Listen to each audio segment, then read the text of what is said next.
পুরনো দিল্লির এক কোণে ছোট্ট একটি ঘর, খুবই সাধারণ জীবন। সেই ঘরেই থাকতেন আল্লাহর এক প্রিয় বাঁধা নিজামুদ্দিন আউলিয়া। তার কাছে ধন সম্পদ ছিল না, কিন্তু তার হৃদয় ছিল দান আর দয়ার আলোয় ভরা।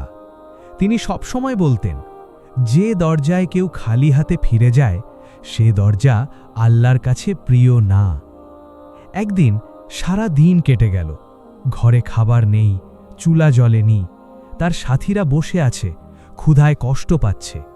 ঠিক তখনই দরজায় কড়া নাড়ার শব্দ। ডোর।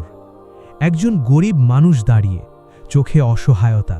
সে বলল, হুজুর, আমি খুব ক্ষুধার্ত, কিছু সাহায্য করবেন? ঘরের সবাই একে অপরের দিকে তাকালো, কারণ ঘরে দেওয়ার মতো কিছুই নেই।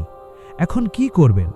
নিজামুদ্দিন আউলিয়া ধীরে উঠে দাঁড়ালেন, ঘরের ভেতর খুঁজতে লাগলেন। শেষে একটা ছোট জিনিস পেলেন। সেটাই ছিল ঘরের শেষ সম্বল।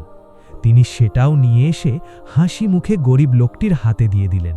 লোকটি অবাক, চোখে পানি নিয়ে চলে গেল। কিন্তু ভেতরে থাকা সাথীরা চিন্তিত। তারা বলল, হুজুর, এখন আমরা কি খাব?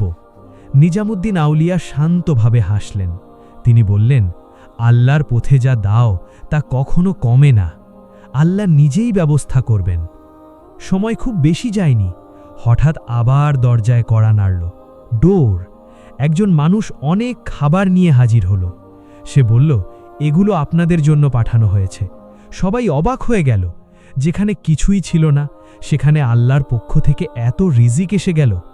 নিজামুদ্দিন আউলিয়া মাথা নিচু করে বললেন, দেখো, যে আল্লাহর উপর ভরসা করে আল্লাহ তাকে কখনো নিরাশ করেন না। শেষ কথা, আল্লাহর পথে খরচ করলে কখনো কমে না। দান করলে আল্লাহ আরও বাড়িয়ে দেন।